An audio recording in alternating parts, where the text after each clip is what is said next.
The character of the governments in both countries are set, and therefore we can look to what I believe can be a positive and fruitful working relationship. This is Labour MP Pat McFadden speaking on the Today programme about Trump winning the presidency in America. We're about to get to the rather thorny issue of all of the, as Amal Rajan is about to put it, rather fruity things Labour MPs have said about Trump and whether that will create a bad relationship between the two countries. That is totally the spirit in which we respond to this result, the spirit in which the Prime Minister phoned President-elect last night, and where we'll go on from here. But it is a bit of an issue, isn't it? I mean, the fact that Labour cabinet members have said pretty fruity, pretty rude things about Donald Trump in the past, you could sort of overcome by saying, well, it was one-off and that was a different world.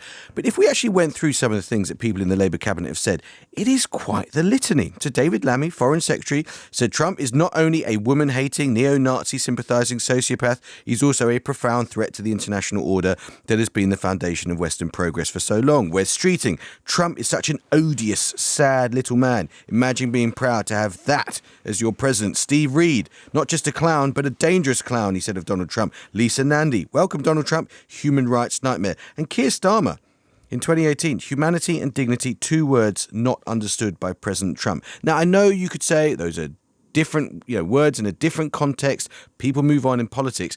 But Donald Trump's got a long memory, and that's a lot of very strong opinions by people who are now in the Labour cabinet. Well, if it all worked on that basis, he wouldn't have had J.D. Vance as his running mate. This is his running mate is now the Vice President-elect, mused a few years ago about whether Donald Trump was the new Richard Nixon or America's Hitler. His biggest business backer, Elon Musk, was advising him to walk off into the sunset a couple of years ago. The truth is, if Donald Trump didn't speak to people who'd sort of said things like that, there would be a lot of people he wouldn't be speaking to, and he wouldn't have had the running mate that he has. I know you can read these things out, but the alliance between Britain and the United States is much more important than all that. It is so deep. It's based on real common interests in defence and security. It's really serious. It's really long-standing.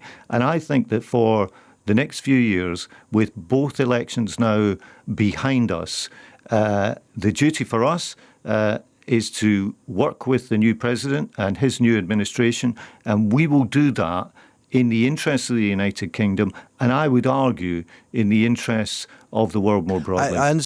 Click here for Political Custard's views on the Trump win.